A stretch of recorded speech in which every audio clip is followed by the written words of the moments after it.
Samantala, tiniyak ni Presidential Peace Advisor Teresita Deles na hindi maapektuhan ng pagre-rebelde ng Islamic Freedom Fighters ang peace process sa Mindanao.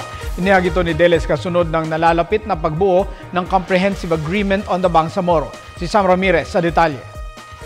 Muling siniguro ni Secretary Teresita Ging Quintos Deles mula sa Office of the Presidential Advisor on the Peace Process na hindi matitinag ang peace talks sa pagitan ng pamahalaan ng Pilipinas at ng Moro Islamic Liberation Front o MILF sa kabila ng kaliwat ng paghahasik ng karahasan ng Bangsamoro Islamic Freedom Fighters o BIFF, isang breakaway group ng MILF. Dagdag pa ni Deles, katuwang nila ang sandatahang lakas ng Pilipinas at mga pulis sa pagpigil sa BIFF at iba pang rebeldeng grupo. Even when there are threats to the peace process, we have managed to really stick to it, and we will complete this process. Pero yung for whatever reason talagang aayaw in a violent way, then the state will have to handle them also with the proper law enforcement measures.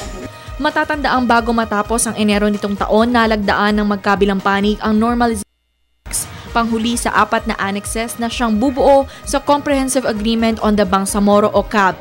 Ang CAB naman ay siyang gagabay sa pagbuo ng Bangsamoro Basic Law. Inaasahang mabubuo at maibibigay kay Pangulong Aquino ang CAB bago mag-Abril ngayong taon. Dagdag pa ni Deles, ngayong taon asahan din daw na unti-unti nang ibababa ng mga MILF rebels ang kanilang armas bilang bahagi ng kanilang kasunduan sa Normalization Annex. Meron makikita, it is graduated and phased depending on the political, on the developments dun sa political side. Kasi on our part, that's the political settlement. No? So surely within this year, meron ng mga makikita dyan. Sa pagbisita ni Pangulong Aquino sa Malaysia noong nakaraang linggo, inibitahan niya ang mga miyembro ng business sector na huwag nang matakot na magpasok ng investment sa Mindanao dahil sa abot kamay na ang kapayapaan.